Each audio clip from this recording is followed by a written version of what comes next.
Assalamualaikum warahmatullahi wabarakatuh.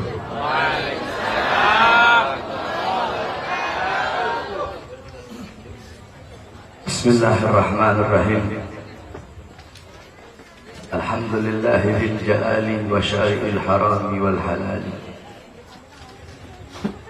Allahumma salli ala nuril anwar wa sirril asrar wa tiryakil akhyar ومفتاح باب اليسر سيدنا ومولانا محمد المختار وآله الأطهار وأصحابه الأخيار عدد نعم الله وإفضاله أما بعد.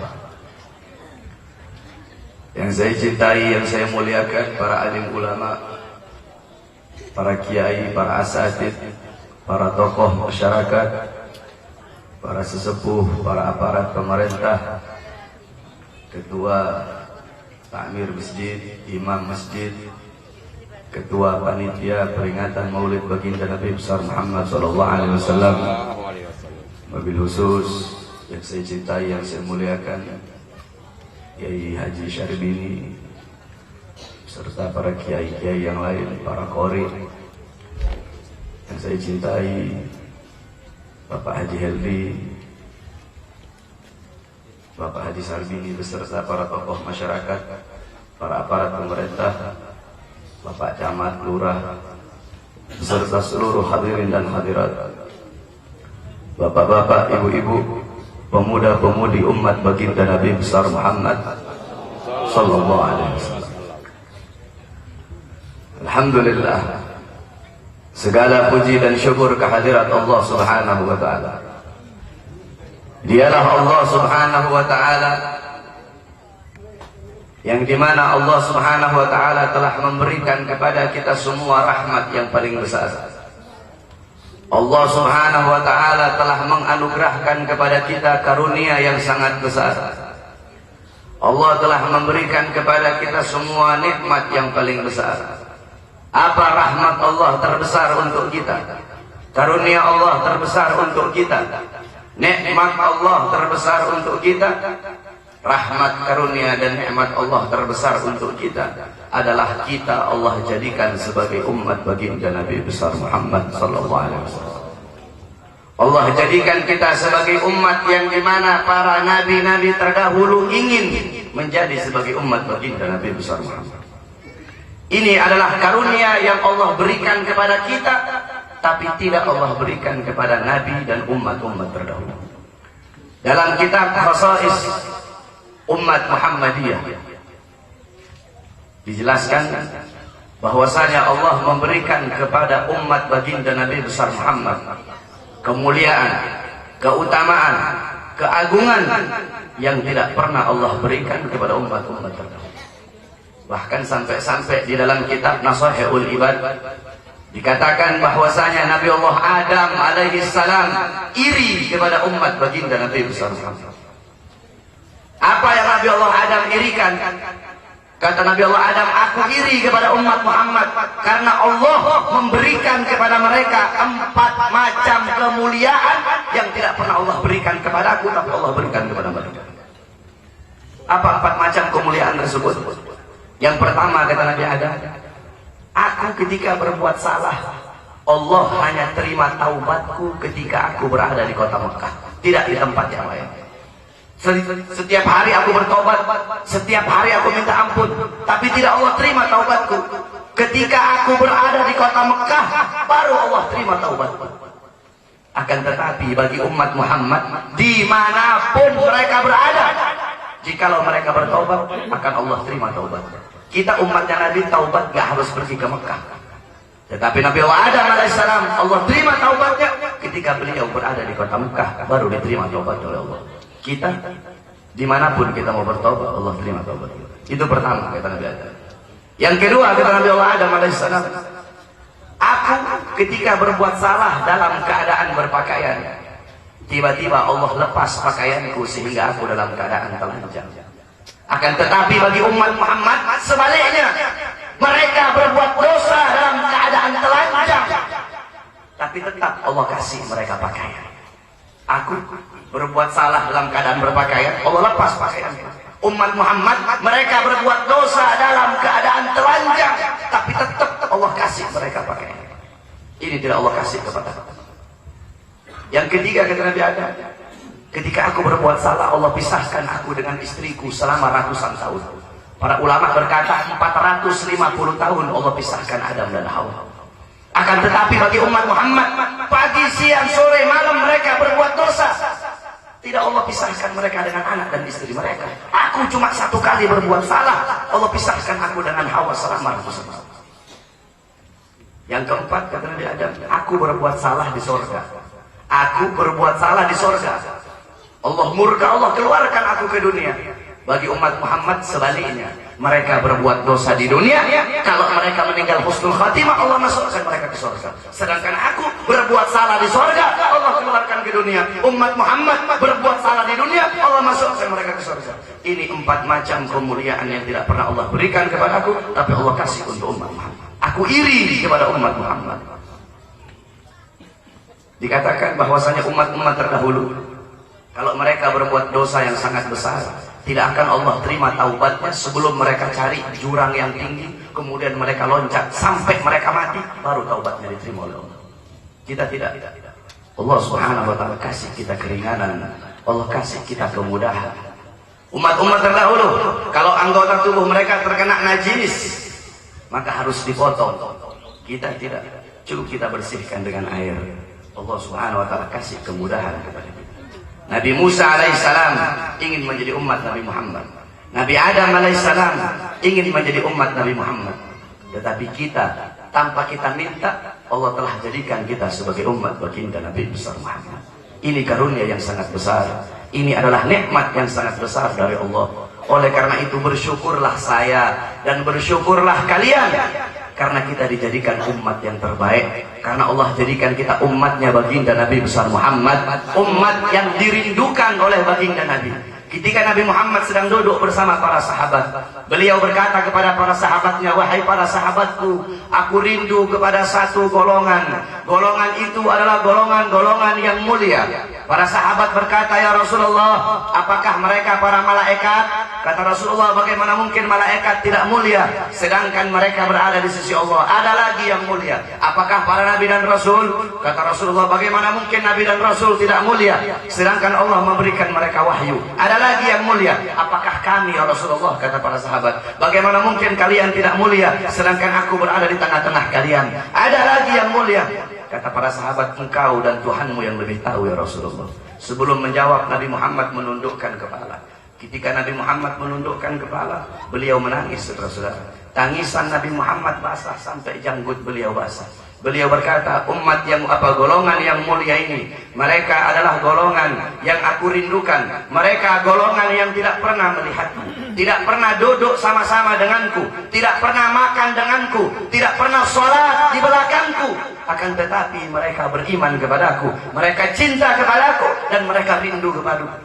Dan mereka rindu kepadaku. Mereka adalah umatku, kata Nabi Muhammad. Tuba liman yarani wa amana bi, wa tuba thumma tuba liman lam yarani wa amana bi. Sungguh beruntung bagi orang-orang yang melihatku kemudian dia beriman kepadaku, dan sungguh beruntung, dan sungguh beruntung, dan sungguh beruntung. 3 kali keberuntungan, 3 kali kemuliaan bagi orang-orang yang tidak pernah melihatku, akan tetapi mereka beriman kepadaku. Sungguh aku rindu kepada mereka, umatku. Kita umat yang dirindukan oleh baginda Nabi besar Muhammad sallallahu alaihi wasallam. As-Sayyid Al-Habib Muhammad bin Alwi Al-Maliki, ketika beliau berziarah ke makamnya Nabi Muhammad, dalam keadaan sadar beliau berjumpa dengan Nabi Muhammad. Di belakang Nabi Muhammad ada beberapa golongan yang sangat banyak. Habib Muhammad bin Alwi Al-Maliki bertanya, ya Rasulullah, siapa itu golongan yang berada di belakangmu ya Rasulullah? Kata Nabi Muhammad, mereka golongan yang ada di belakangku, golongan yang aku cintai, golongan yang aku rindukan. Mereka adalah umatku yang ada di Indonesia, kata Rasulullah SAW. Saudara-saudara, kenapa kita umat Indonesia, umat Islam Indonesia menjadi umat yang dirindukan oleh Nabi Muhammad? Karena ketika maulid, ketika datang bulan Rabiul Awal, Tidak ada negara-negara lain seperti negara Indonesia yang merayakan maulid sebegitu meriahnya, sebegitu banyaknya. Setiap sudut kampung, setiap RT bergembira dengan lahirnya baginda Nabi besar Muhammad sallallahu alaihi wasallam. Oleh karena itu beruntunglah kita, Allah jadikan kita sebagai umat baginda Nabi besar Muhammad. Kita duduk di majelis ini, duduk bersama orang-orang soleh, duduk berkumpul di majelis ilmu. Saudara-saudara sekalian yang dimuliakan oleh Allah, di Sidratul Muntaha ada sebuah pohon yang bernama Syajaratul Tuba. Syajaratul Tuba, pohon itu satu batang memiliki 99 cabang. Di setiap satu cabangnya ada 99 dahan. Di setiap satu dahannya ada 99 ranting. Di setiap satu ranting ada 99 daun. Di setiap satu daun ada 99 ribu malaikat yang sedang memuji Allah. Maka pada malam hari ini Allah perintahkan kepada seluruh malaikat yang menghuni Syajaratul Tuba tersebut untuk hadir turun di majlis ini pada malam hari ini. Untuk apa? Untuk memohonkan ampun atas dosa-dosa orang yang duduk di majlis baginda Nabi besar Muhammad sallallahu alaihi wasallam. Insyaallah kita menjadi hamba-hamba yang Allah ampuni dosa-dosanya, dosa-dosa yang telah lalu, dosa-dosa yang akan datang, dosa-dosa yang tampak, dosa-dosa yang tidak tampak, dosa-dosa yang besar, dosa-dosa yang kecil. Dengan berkat kita duduk di majlis ini untuk bergembira dengan lahirnya baginda Nabi besar Muhammad sallallahu alaihi wasallam. Saudara-saudara sekalian yang dimuliakan oleh Allah, bagi kami para habaib, bagi kami maulid bukanlah hari raya, bagi kami maulid bukanlah Idul Fitri, tetapi bagi kami maulid lebih mulia, lebih agung, lebih utama daripada hari raya, lebih utama daripada Idul Fitri, lebih utama daripada Idul Adha, lebih utama dari seluruh hari-hari yang ada dalam Islam.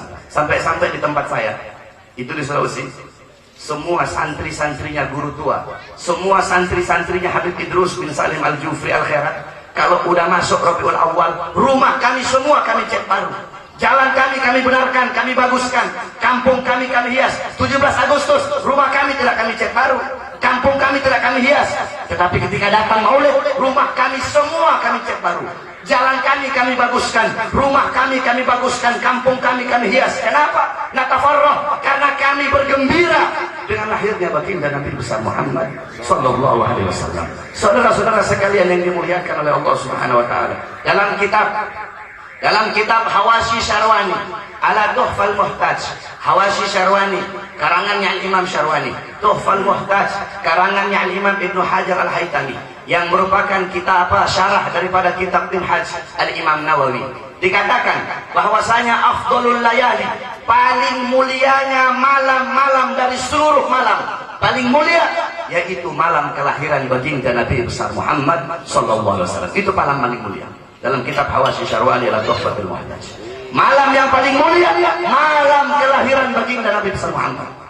Setelah itu baru malam Lailatul Qadar, setelah itu baru malam Jumat, setelah itu baru malam Isra wal Mi'raj. Loh, kenapa kok malam kelahirannya Nabi menjadi malam yang paling mulia, menjadi malam yang paling agung? Al-Imam Haramain Syekh Muhammad Amin Qutbi, beliau berkata, ya Lailatul Itsnain, madza safahat, wahai malam Senin, apa yang telah menyapamu? Engkau begitu mulia, engkau begitu agung. Wahai malam Senin, kenapa engkau begitu mulia? Kenapa engkau begitu wangi? Engkau begitu luhur? Berawal hari-hari yang ada dalam Islam semua berawal darimu. Idul Fitri, Idul Adha, Lailatul Qadar, Nuzulul Quran, Fathul Makkah, kemenangan perang Badar, Al-Quran, semua hari-hari yang ada dalam Islam, malam Jumat, semuanya berawal darimu. Kenapa kau begitu mulia? Ternyata di hari Senin itulah, di malam Senin itulah lahir baginda Nabi besar Muhammad sallallahu alaihi wasallam. Saudara-saudara sekalian, para ulama mengatakan saatul ijabah, saatul ijabah itu waktu diijabah doa oleh Allah itu sepertiga malam. Sepertiga malam menjadi saatul ijabah di hari-hari yang lain kecuali malam Jumat. Kalau malam Jumat dari habis maghrib sampai subuh itu semua adalah saatul ijabah. Di hari-hari yang lain sepertiga malam. Tuh, kenapa sepertiga malam menjadi saatul ijabah, menjadi waktu diijabahnya doa, yang dimana Allah turun ke langit dunia dan berkata, hal min taibin, hal min mustaghfirin, adakah hamba-hamba yang mau bertobat, aku terima taubatnya. Adakah hamba-hamba yang minta ampun, aku ampuni dosanya. Ada yang minta hajat, aku kabulkan hajatnya. Kenapa hanya di sepertiga malam, saudara-saudara? Para ulama mengatakan karena baginda Nabi besar Muhammad lahir di sepertiga malam, sehingga sepertiga malam menjadi saatul ijabah, menjadi waktu diijabahnya doa oleh Allah Subhanahu wa taala. Kita duduk di sini bergembira dengan lahirnya baginda Nabi besar Muhammad. Al-Imam Busiri dalam qasidah Muhammadiyahnya beliau katakan, Muhammadun dzikruhu rauhun li anfusina, Muhammadun syukruhu fardun 'alal umami. Muhammad mengingatnya, menyebut-nyebut nama Rasulullah, rauhun li anfusina, ketenangan, kedamaian, ketentraman bagi jiwa kita ketika kita mengingat, mengenang dan menyebut nama baginda Nabi besar Muhammad. Muhammadun, Muhammad syukruhu, mensyukurinya, mensyukuri lahirnya, mensyukuri ajarannya, mensyukuri Al-Qur'annya, fardun 'alal umami, wajib bagi setiap umat untuk bersyukur dengan adanya baginda Nabi besar Muhammad sallallahu alaihi wasallam. Syekh Mutawali beliau berkata, jikalau seluruh alam raya, seluruh jagat raya, hewan, tumbuh-tumbuhan, kemudian keadaan yang tidak bernyawa, batu-batu, pasir, lautan, sungai, semua bergembira dengan lahirnya Nabi, maka perkara-perkara apa yang menghalangi diri kita untuk bergembira dengan lahirnya baginda Nabi besar Muhammad sallallahu alaihi wasallam? Dalam Al-Quran Allah katakan, yang suruh kita bergembira dengan lahirnya Nabi itu bukan Nabi, yang suruh adalah Allah. Dalam Al-Quran Allah katakan, Qul bifadlillah wa birahmati fabidzalika falyafrahu. Qul, katakanlah, dengan karunia Allah dan dengan rahmat Allah, maka dengan karunia dan rahmat tersebut falyafrahu, bergembiralah kalian, senanglah kalian. Dalam kitab tafsir Ma'alimut Tanzil Al-Imam Baghawi, dan dalam kitab tafsir Jami'ul Bayan Al-Imam Ibnu Jarir At-Tabari menafsirkan fadlullah dalam ayat tersebut, karunia Allah dalam ayat tersebut adalah Al-Quran. Sedangkan rahmat Allah dalam ayat tersebut adalah baginda Nabi besar Muhammad. Jikalau Sayyidina Abbas bin Abdul Muttalib, beliau menafsirkan fadlullah dalam ayat tersebut adalah ilmu. Nah, dengan adanya Al-Quran, dengan adanya rahmat Allah, falyafrahu, bergembiralah kalian, senanglah kalian dengan adanya Al-Quran dan dengan adanya rahmat Allah. Siapa rahmat Allah? Wa ma arsalnaka illa rahmatan lil alamin. Tidak aku utus engkau wahai Muhammad kecuali engkau rahmat bagi seluruh alam semesta. Al-Quran tidak akan ada kalau bukan karena Nabi Muhammad. Maka dengan adanya Nabi Muhammad, falyafrahu, bergembiralah kalian, senanglah kalian dengan adanya baginda Nabi besar Muhammad sallallahu alaihi wasallam. Al-Imam Ibnu Katsir dalam tafsir Bidayah wan Nihayah dijelaskan bahwasanya Sayyidina Abbas bin Abdul Muttalib, beliau pernah bermimpi berjumpa dengan Abu Lahab. Abu Lahab disiksa dan diazab oleh Allah Subhanahu wa taala. Akan tetapi setiap hari Senin azab dan siksa Abu Lahab diangkat oleh Allah. Diangkat oleh Allah setiap hari Senin. Allah angkat azab dan siksa Abu Lahab dan Allah gantikan dengan rahmat. Dari jari-jarinya Abu Lahab, dari selah-selah jarinya, dari ujung jarinya Abu Lahab bisa keluar air sehingga dia minum dari air tersebut. Sayyidina Abbas pun bertanya, wahai Abu Lahab, kenapa setiap hari Senin Allah angkat azab dan siksamu dan Allah gantikan dengan rahmat? Dari jari-jarimu bisa keluar air. Apa kata Abu Lahab? Karena dulu ketika Muhammad lahir, aku memiliki seorang budak yang bernama Suwaibah. Suwaibah datang membawa kabar tentang kelahiran Muhammad. Jadi saudara-saudara, dalam adatnya orang Arab, itu budaya orang Arab, jikalau ada yang datang bawa kabar gembira, maka dia akan memuliakan orang yang bawa kabar tersebut. Nah, dulu Suwaibah, budaknya Abu Lahab, dia datang kepada Abu Lahab, dia bawa kabar, wahai Abu Lahab, ponakanmu telah lahir, laki-laki yang sangat tampan. Abu Lahab sangat gembira, Abu Lahab sangat senang, sehingga Abu Lahab memerdekakan, dibebaskan Suwaibah dari budak. Apa kata Abu Lahab? Karena inilah, karena aku memerdekakan Suwaibah, karena aku bergembira sesaat dengan lahirnya Muhammad, karena inilah setiap hari Senin Allah angkat azab dan siksaku dan Allah gantikan dengan rahmat. Dari jari-jariku bisa keluar air karena aku bergembira sesaat dengan lahirnya Muhammad. Saudara-saudara, Abu Lahab yang dimana pasti masuk neraka, akan tetapi setiap hari Senin Allah angkat azab dan siksanya hanya karena bergembira sesaat dengan lahirnya baginda Nabi besar Muhammad. Maka bagaimana dengan kita, umatnya Nabi, yang cinta kepada Nabi, yang beriman kepada Nabi, kalau seumur hidup kita, kita bergembira dengan lahirnya baginda Nabi besar Muhammad Sallallahu Alaihi Wasallam. Saudara-saudara sekalian yang dimuliakan oleh Allah, kita duduk di sini merayakan maulidnya Nabi, merayakan kelahirannya Nabi, mengagungkan kelahiran Nabi Muhammad. Tahukah kita, siapa sih yang pertama kali memuliakan kelahiran Nabi?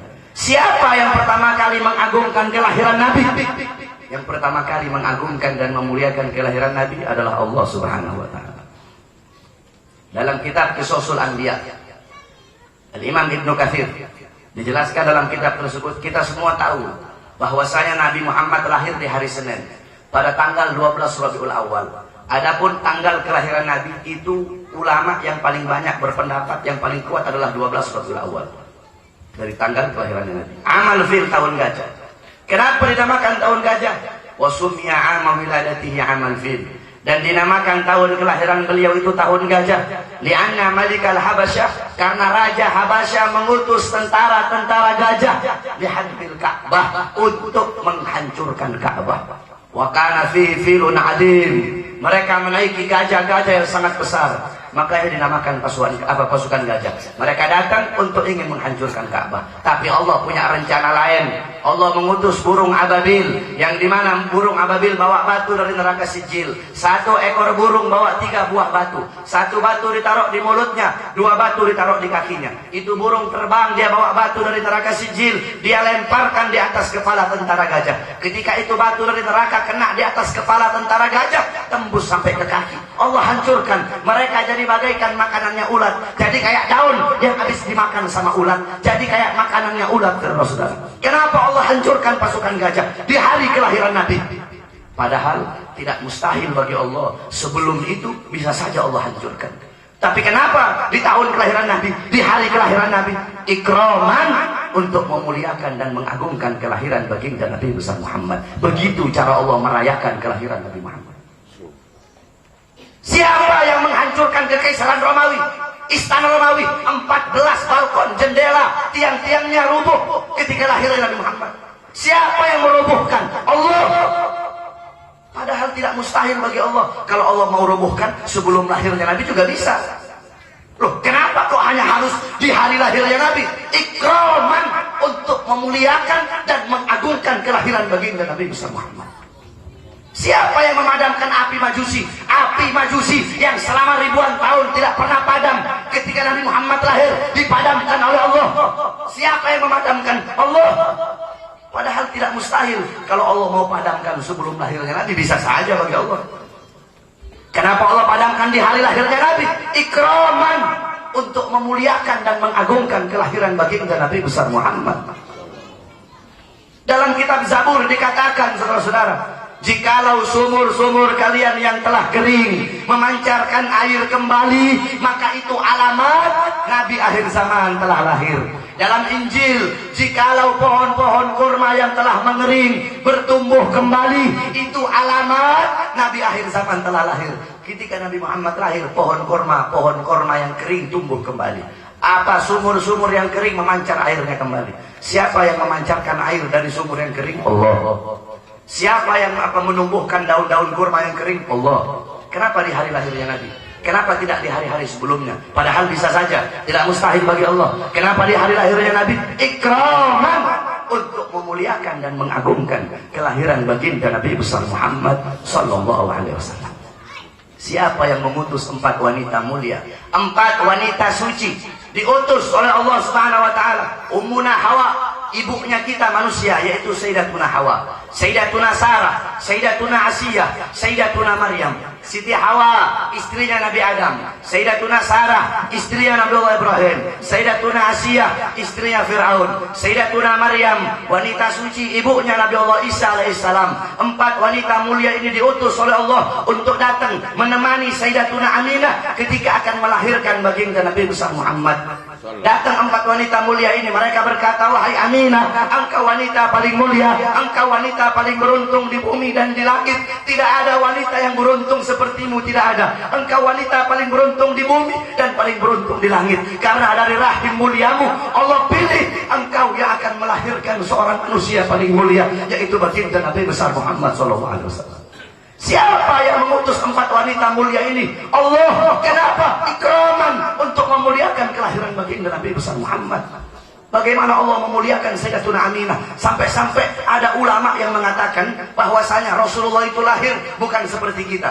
Kalau kita lahir dari kemaluan, Rasulullah lahir bukan dari situ, dari antara kemaluan dan di antara pusar. Di situ Rasulullah SAW lahir. Ada ulama yang meriwayatkan seperti itu. Karena begitu mulia dan begitu agungnya baginda Nabi besar Muhammad. Tetapi sayang saudara-saudara, banyak golongan-golongan sekarang di luar sana, mulut-mulut kotor mereka, mulut-mulut hina mereka, mulut-mulut kotor mereka mengatakan bahwasanya ibu dan bapaknya Nabi ada dalam neraka, saudara-saudara. Ini golongan mengatakan bapak ibunya Nabi kafir. Jadi kita nggak usah heran kenapa banyak golongan di luar sana, kalau kita yang maulid dibilang sesat, dibilang kafir, yang ziarah, yang tawasul, yang tabarruk dibilang sesat, dibilang kafir. Kita nggak usah heran. Jangankan kita, bapak ibunya Nabi mereka pernah dibilang kafir. Bapak ibunya Nabi, kakeknya Nabi, pamannya Nabi Abu Thalib, kakeknya Nabi Abdul Muthalib, ayahnya Nabi Sayyidina Abdullah, ibunya Nabi Sayyidatuna Aminah, berani mereka bilang kafir. Ini orang bodoh, goblok, tak ngerti takrib hadis itu. Baru pulang dari Mekah, belajar berapa tahun, baru punya jenggot 8 lembar, udah berani mengkafir-kafirkan ibunya Nabi, berani mengkafir-kafirkan bapaknya Nabi. Saudara-saudara, saudara-saudara sekalian yang dimuliakan oleh Allah Subhanahu Wa Taala, ada hadis yang dimana Rasulullah mengatakan, sesungguhnya ayahmu dan ayahku di neraka. Itu menurut Al-Imam Qurtubi, menurut Al-Imam Ahmad bin Hanbal, dan menurut Ibnu Hibban, bahwasanya sanadnya itu dhaif, yaitu Hammad ibn Salamah. Ini Hammad ibn Salamah, dia nggak pinter ngafalin hadis. Kok beraninya kau mengatakan jubahnya Nabi itu tidak bisa terbakar dengan api dunia, tidak bisa terbakar. Rambutnya Nabi tidak bisa terbakar. Kalau jubahnya Nabi saja, pakaiannya Nabi nggak bisa terbakar, bagaimana mungkin ibunya Nabi yang dimana Nabi Muhammad 9 bulan dalam kandungannya bisa terbakar, saudara-saudara. Malik ibn Sinan, Rasulullah punya sahabat yang bernama Malik ibn Sinan. Ini dulu ketika perang Uhud, itu kakinya Rasulullah terkena panah. Kemudian Malik ibn Sinan, dia copot itu mata panah, bukan dengan tangannya, karena dia takut menyakiti Nabi. Dia copot dengan giginya. Ketika dia copot itu mata panah, memancar, muncrat, darahnya Nabi muncrat di bibirnya. Ketika darahnya Nabi muncrat di bibirnya, Nabi bilang, wahai Malik ibn Sinan, singkirkan darahku itu yang ada di bibirmu. Apa kata Malik ibn Sinan? Demi Allah, akan aku telan darahmu ini ya Rasulullah. Ditelan darahnya Rasul. Apa kata Rasulullah? Haram jasadmu disentuh oleh api neraka. Malik ibn Sinan. Kemudian Abdullah ibn Zubair. Abdullah ibn Zubair, ketika Nabi Muhammad habis bekam darah kotornya Nabi panggil, Abdullah bin Zubair, kau buang darahku. Dibuang di mana ya Rasulullah? Kau buang di tempat yang tidak dilihat oleh manusia. Abdullah bin Zubair bawa darahnya Nabi. Dia lihat nggak ada orang, dia minum darahnya Nabi Muhammad.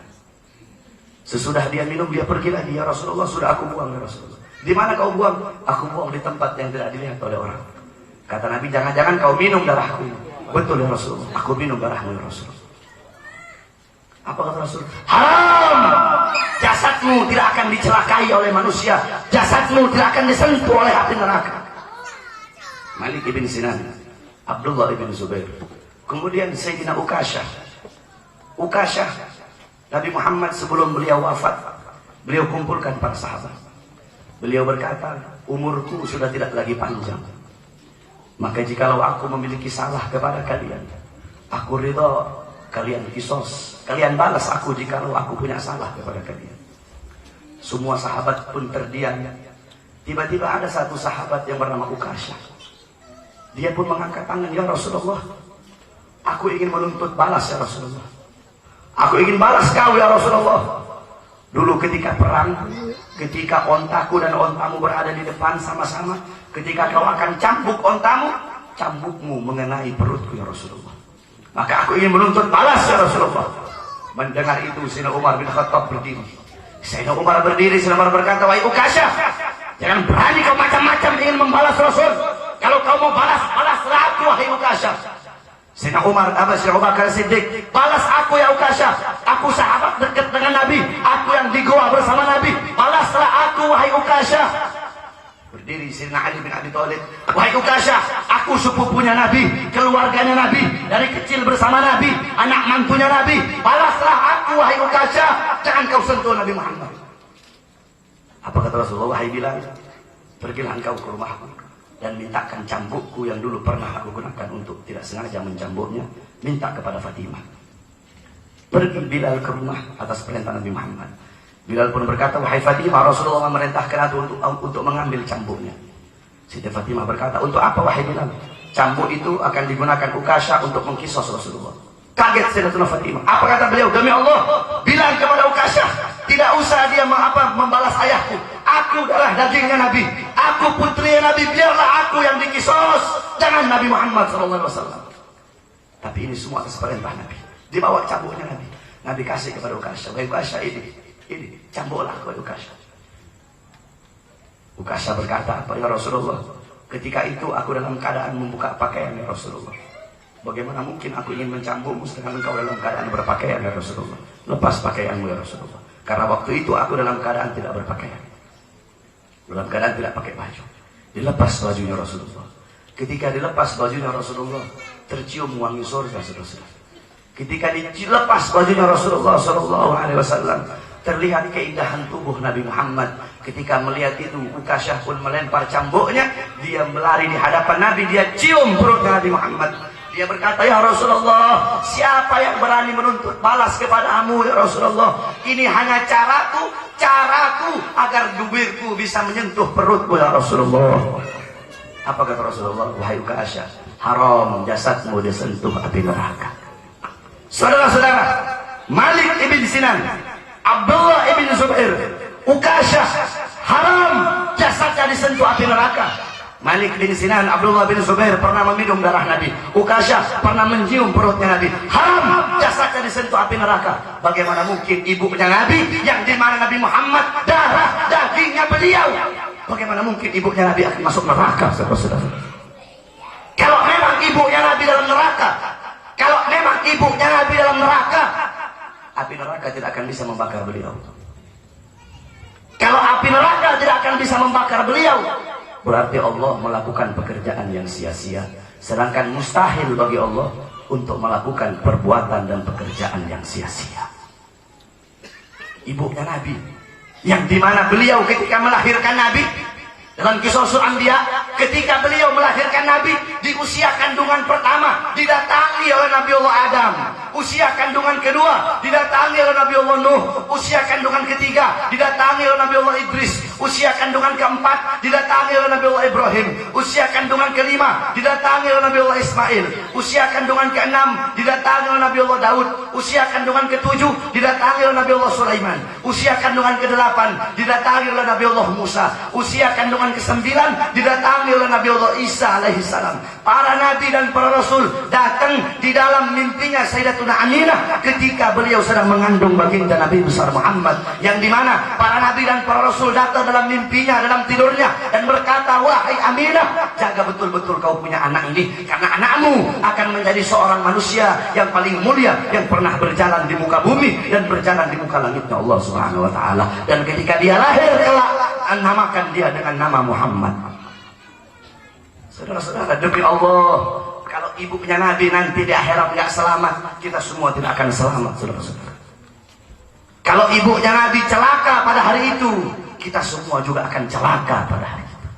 Sayyidatuna Aminah, seorang wanita yang mulia, Allah pilih Nabi Muhammad dari sulbi-sulbi yang agung, dari rahim-rahim yang terjaga, rahim-rahim yang suci. Sayyidatuna Aminah, sebelum beliau wafat, beliau berkata kepada Rasulullah, kullu hayyin mayyit. Ketika itu Nabi Muhammad masih berumur 6 tahun. Ketika beliau baru pulang dari Madinah, habis ziarah ke makam ayahnya Abu Rasulullah, itu Sayyidina Abdullah, ditemani oleh Sayyidat Abdul Muttalib. Dalam riwayat lain ditemani oleh Ummu Aiman. Berkata Sayyidatuna Aminah, kullu hayyin mayyit wa kullu jadidin bal wa kullu kibarin yafna, ana mayyitatun fa dzikri bal faqad taraktu khaira wa waladtu tuhra. Kata beliau, segala sesuatu yang hidup itu pasti akan mati. Segala sesuatu yang baru itu pasti akan usang. Semua orang tua, kullu kibarin yafna. Semua orang tua pasti hancur, pasti mati, pasti binasa. Ana mayyitatun, aku nanti mati. Aku nanti mati. Dzikri bak. Akan tetapi mengenangku, mengingatku akan abadi sepanjang zaman. Kenapa? Faqad taraktu khairan. Karena aku telah meninggalkan kebaikan. Wa waladtu tuhra. Dan aku telah melahirkan anak yang suci. Siapa? Baginda Nabi besar Muhammad SAW. Sehingga setiap orang yang mengenang Nabi Muhammad, maka akan mengenang ibunda Nabi Muhammad SAW. Tidak bisa kita memisahkan antara Rasulullah dengan ibunda Rasulullah, yaitu Sayyidatuna Aminah. Maka oleh karena itu sungguh celaka bagi mulut-mulut hina, mulut-mulut kotor yang berani mengkafir-kafirkan ayah dan ibunya Nabi Muhammad SAW. Lihat saudara-saudara, begitu cara Allah merayakan kelahiran baginda Nabi besar Muhammad. Allah utus 4 wanita mulia, wanita suci untuk menemani Sayyidatuna Aminah ketika akan melahirkan baginda Nabi besar Muhammad SAW. Nah, itu Allah memuliakan kelahiran Nabi, Allah mengagungkan kelahiran Nabi. Allah saja memuliakan kelahiran Nabi, Allah saja mengagungkan kelahiran Nabi. Maka bagaimana dengan kita sebagai umat? Kok kita tidak mau memuliakan dan mengagungkan kelahiran baginda Nabi besar Muhammad sallallahu alaihi wasallam? Saudara-saudaraku sekalian yang dimuliakan oleh Allah Subhanahu wa taala. Kita umat yang sangat dicintai oleh Nabi. Kita umat yang sangat dirindukan oleh Nabi Muhammad sallallahu alaihi wasallam. Al-Imam Tabari, Al-Imam Ibnu Jarir At-Tabari dalam tafsirnya beliau menceritakan bahwasanya pernah para sahabat bertanya kepada Sayyidina Ali, "Ya Imam, ma arja'al ayah fil Quran?" Wahai Imam, wahai Sayyidina Ali, ayat apa yang paling bisa diharapkan dalam Al-Quran? Sayyidina Ali pun berkata, ayat yang paling bisa diharapkan dalam Al-Quran adalah ayat wala saufa yu'tika rabbuka fatarda. Wala saufa yu'tika rabbuka fatarda. Ini ayat yang paling bisa diharapkan dalam Al-Quran. Dari semua ayat-ayat yang ada, ini yang paling bisa diharapkan. Kenapa ayat tersebut bisa menjadi ayat yang paling diharapkan? Wala saufa yu'tika rabbuka fatarda. Allah akan selalu memberi kepadamu wahai Muhammad, memberi sampai kau ridho, sampai kau puas. Allah tidak akan berhenti ngasih kalau kau belum puas wahai Muhammad. Allah akan selalu beri, Allah akan selalu kasih apapun yang kau minta sampai kau ridho, sampai kau puas. Apa kata Sayyidina Ali? Nabi Muhammad tidak akan puas kalau belum semua umatnya masuk dalam surga Allah Subhanahu wa taala. Nabi tidak akan puas. Nabi akan selalu minta kepada Allah sampai semua umatnya selamat pada hari itu, saudara-saudara. Ini ayat yang sangat bisa diharapkan kata Sayyidina Ali. Dan diceritakan oleh Imam Ibnu Jarir At-Tabari bahwasanya kelak pada hari itu masih menyangkut tentang ayat tadi wala saufa yu'tika rabbuka fatarda. Nabi Muhammad SAW yang paling sibuk, nanti ibu-ibu dan bapak-bapak, yang paling sibuk di hari kiamat itu bukan bapak dan ibu kita. Yang paling sibuk bukan suami dan istri kita. Yang paling sibuk baginda Nabi besar Muhammad SAW. Ke kanan, ke kiri, ke atas, ke bawah, ke timur, ke barat, ke surga, ke neraka. Untuk apa? Ngurusin umatnya, saudara-saudara. Pada hari itu, di saat nabi-nabi dan rasul yang lain berkata, nafsi, nafsi, nafsi, nafsi, Rasulullah berkata, ana laha, ana laha, ana laha. Nabi Muhammad berdoa, ya Allah, pada hari ini aku tidak minta ampun untuk diriku, aku tidak minta ampun untuk anakku, wala Fatimah, wala Hamzah. Aku tidak minta ampun untuk Fatimah, aku tidak minta ampun untuk Hamzah, aku minta ampun untuk umatku ya Allah. Nabi Muhammad SAW sebelum beliau meninggal dunia, beliau minta jaminan kepada Allah untuk umatnya. Kata Allah, basyirhu ya Jibril, innal jannah muharramatun alal umam qabla an tadkhuluha ummatuh. Katakan kepadanya Jibril, jaminan dariku bahwasanya umat apa surga aku haramkan untuk dimasuki oleh siapapun sebelum surga dimasuki oleh umatnya. Pada hari itu Nabi meminta, ya Allah, aku mintakan syafaat untuk umatku yang ada dalam neraka ya Allah. Apa kata Allah? Wahai Jibril, pergilah kau ke neraka dan kau lihat apakah masih ada umat dari kekasihku yang ada dalam neraka. Datang Jibril ke neraka. Ketika Jibril sampai ke neraka, neraka yang hitam, neraka yang kelam, neraka yang gelap gulita, tiba-tiba menjadi terang ketika Jibril datang.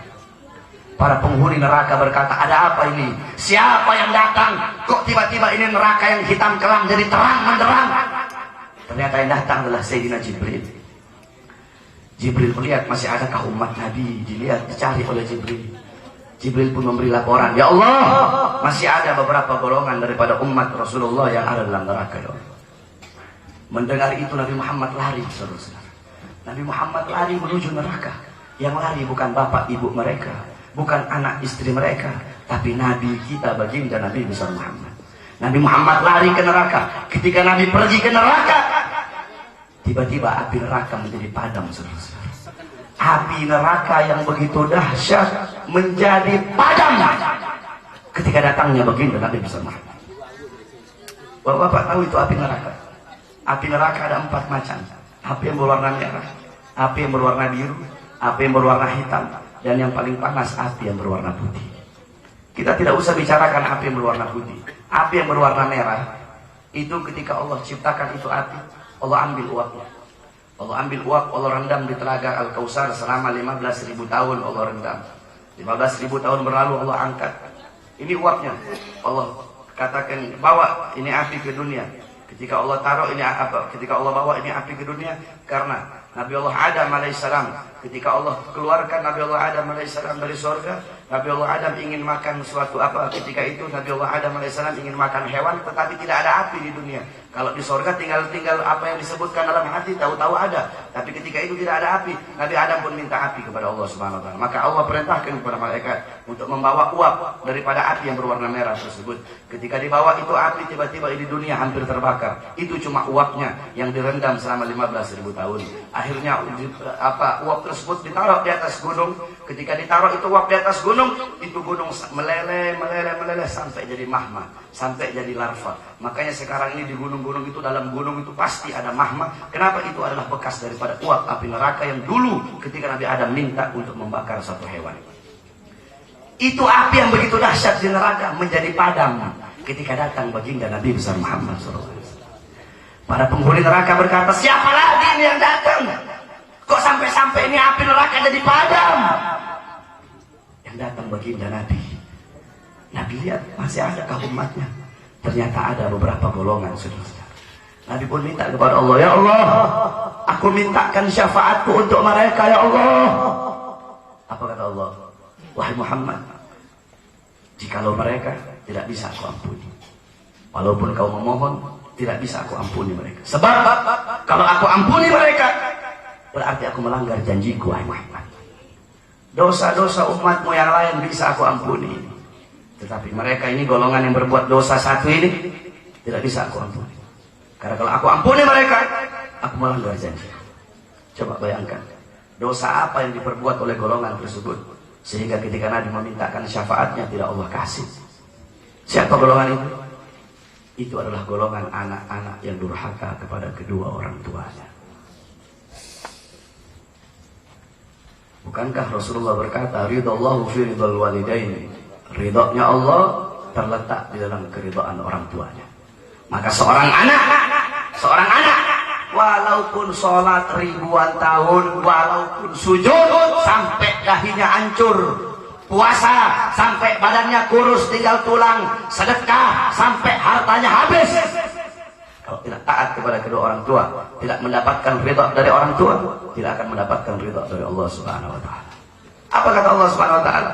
Wahai Muhammad, aku tidak bisa mengampuni mereka kalau orang tua mereka tidak mengampuni mereka. Maka Nabi Muhammad pun berkata, ya Allah, di mana orang tua mereka, ya Allah? Di mana orang tua mereka, ya Allah? Kata Allah, orang tua mereka ada dalam surga. Nabi Muhammad pergi lagi ke surga. Dari neraka pergi lagi ke surga. Nabi cari mana orang tua ini orang. Ketika sudah dapat orang tuanya, Nabi bawa itu orang tua. Nabi bilang, lihatlah anak kalian. Lihat kalian punya anak ini ada di sini dalam neraka, apakah kalian tidak senang? Apakah kalian tidak kasihan lihat kalian punya anak disiksa seperti ini? Cepat maafkan dia. Kalau kalian maafkan, bisa aku mintakan syafaat kepada Allah. Tapi kalau tidak kalian maafkan, jika kalian orang tua tidak ridho, tidak bisa aku mintakan syafaat kepada Allah. Melihat itu atas paksaan Nabi, orang tuanya pun ridho kepada mereka, sehingga Nabi mintakan syafaat dan Allah masukkan mereka ke surga. Itu adalah golongan terakhir dari umatnya Nabi yang bakal masuk ke dalam surganya Allah Subhanahu wa Ta'ala. Kita lihat saudara-saudara, bagaimana kecintaan Nabi Muhammad kepada kita. Beliau seorang manusia yang mengorbankan jiwanya, nyawanya, hartanya untuk kita sebagai umat. Makanya saya bingung. Kenapa kok orang-orang di luar sana ada yang mengatakan, buat apa sih bikin maulid besar-besaran? Mubazir itu. Ini kalau ada orang berkata seperti ini, gunting lidahnya. Manusia goblok itu. Saudara-saudara, untuk Nabi kau bilang mubazir? Jangankan miliaran, ratusan triliun kau gunakan untuk maulid Nabi, itu tidak mubazir. Tidak ada kata mahal untuk Nabi. Sayyidatuna Khadijah, istrinya Nabi, semua hartanya habis demi kita. Sampai-sampai ketika Sayyidatuna Khadijah akan meninggal, beliau bilang kepada Rasulullah, wahai suamiku, hartaku sudah habis untuk perjuangan, hartaku sudah habis untuk Islam. Nanti kalau aku mati, engkau butuh uang untuk agama, kau ambil gali kuburku, ambil tulang-tulangku dan jual untuk agama. Tidak ada kata mubazir. Nabi mengorbankan seluruh hartanya, jiwa, nyawa, darahnya. Beliau tidak bilang mubazir. Tidak ada kata mahal untuk Nabi. Inti orang bikin maulid habis miliaran, itu masih tidak ada apa-apanya. Kita tidak akan pernah bisa membalas jasa-jasa Nabi Muhammad. Tidak akan pernah bisa. Tidak akan pernah bisa. Dari rumah menuju makom Nabi, kita mau merangkak bukan dengan kaki, merangkak bukan dengan tangan, merangkak dengan kedua mata kita. Dari rumah kita menuju makam Nabi, itu tidak bisa membalas jasa-jasa Nabi Muhammad SAW. Jadi tidak ada kata mahal untuk Nabi, tidak ada kata capek untuk Nabi, tidak ada kata jauh untuk baginda Nabi besar Muhammad SAW. Nabi Muhammad mencintai kita luar biasa, saudara-saudara.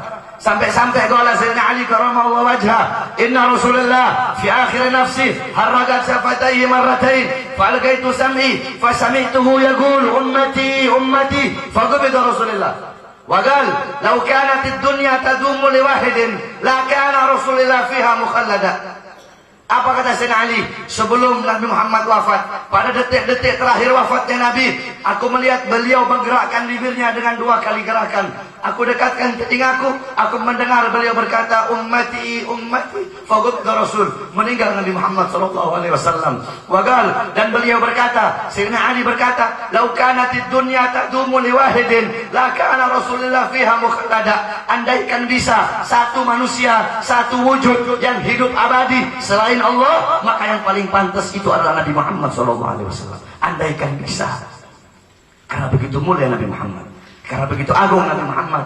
Ketika nyawa beliau akan ditarik, ketika nyawa beliau akan dicabut, beliau berkata, ya Khalil Israel, wahai kekasihku Israel, apakah seperti ini rasa sakit dicabut nyawa? Israel berkata, iya ya Rasulullah, rasa sakit seperti inilah ketika dicabut nyawa ya Rasulullah.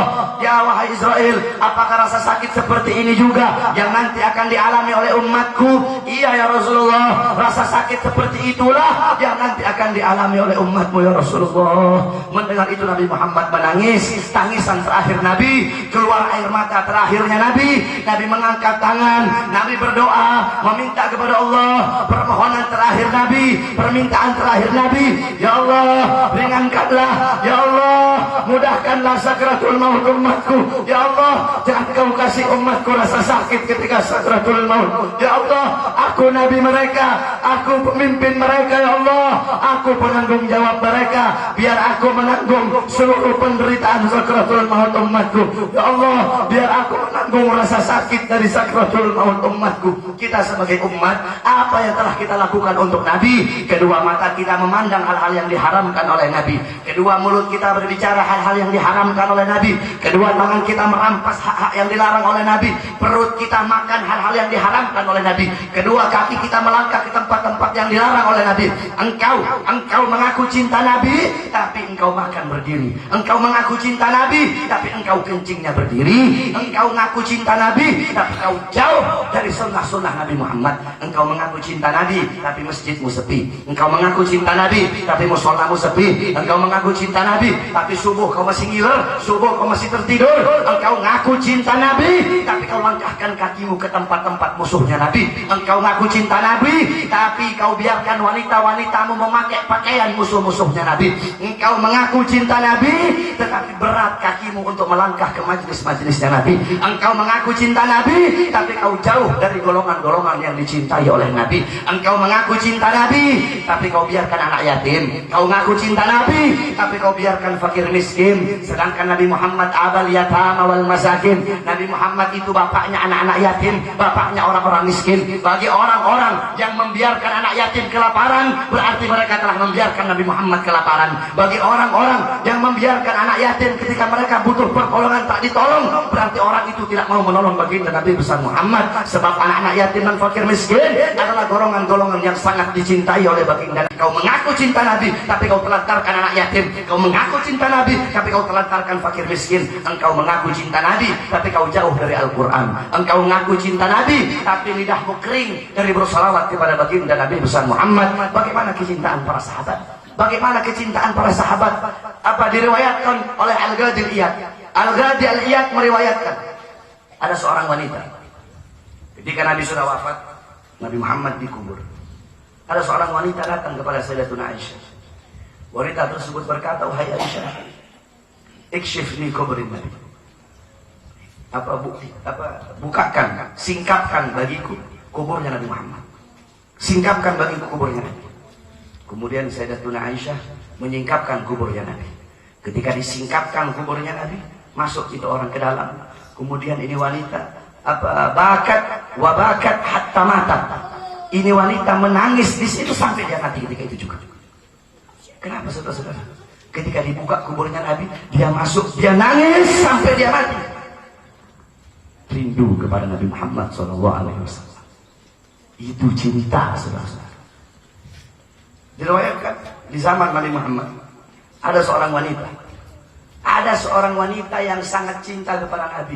Ketika disebut namanya Nabi, dia ini fana. Kalau disebut nama Nabi udah fana, nggak ingat. Ketika dia pulang dari majelisnya Nabi, ketika lewat di lorong ada gerombolan anak muda. Anak-anak muda ini berkata, wahai fulanah, demi Muhammad buka kau punya cadar. Dia buka. Pokoknya kalau udah disebut namanya Nabi, dia lupa segala-galanya. Dia buka, dia punya cadar, saudara-saudara. Apapun yang diperintahkan kalau nyebut namanya Nabi, dia lakukan. Saking fanaknya, lupa segala-galanya, saking cintanya kepada Nabi. Dia pulang ke rumah. Dia ceritakan kepada suaminya. Wahai suamiku, tadi aku begini. Aku buka aku singkapkan cadarku ketika ada seseorang dengan menyebut, dia bawa namanya Nabi Muhammad. Suaminya marah. Apa kata suaminya? Oh betul. Jadi kalau bawanya nama Nabi, kalau disebut namanya Nabi, kau bakal nuruti apapun yang diperintahkan. Suaminya bakar kayu bakar, dibakar oleh suaminya. Itu kayu besar sampai apinya besar. Apa kata suaminya? Demi Nabi Muhammad, loncat kau ke api tersebut. Dia nggak pakai pikir panjang, dia loncat ke api itu, saudara. Kata suaminya, demi Nabi Muhammad, coba kau loncat ke api itu. Suaminya pengen ngetes, dia loncat beneran. Kenapa fana? Dia lupa segala-galanya. Kalau udah disebut namanya Nabi, udah lupa segala-galanya. Dia loncat ke api tersebut. Ketika dia loncat, suaminya ketakutan, suaminya pergi ke Rasulullah. Suaminya ceritakan begini. Apa kata Rasulullah? Pulanglah engkau, istrimu tidak apa-apa. Ketika suaminya pulang ke rumah, apinya udah habis, sisa arang, udah habis apinya. Istrinya bangun dari bekas-bekas arang itu, bangun istrinya. Tidak ada satupun yang terbakar kecuali hanya bajunya yang basah karena keringetan. Allah kasih dia anugerah sebagaimana yang Allah kasih untuk Nabi Allah Ibrahim alaihissalam. Allah kasih Nabi Allah Ibrahim alaihissalam mukjizat. Allah kasih kepada wanita tersebut keramat. Apa dirinya tidak dimakan oleh api neraka, apa tidak dimakan oleh api dunia. Kenapa? Saking cintanya kepada baginda Nabi besar Muhammad. Itu wanita, saudara-saudara. Itu wanita. Bagaimana Nusaibah? Nusaibah, seorang sahabat wanita yang berkuda, yang terkenal jago berkuda, berperang ikut dengan Nabi. Tangannya putus untuk siapa? Untuk Nabi Muhammad. Itu wanita. Maka tanyakan kepada kita yang laki-laki. Tanyakan kepada kita laki-laki, apa yang telah kita gunakan, apa yang kita telah lakukan untuk Nabi, apa yang telah kita korbankan untuk Nabi, apa yang telah kita korbankan untuk Nabi, apa yang telah kita lakukan untuk Nabi.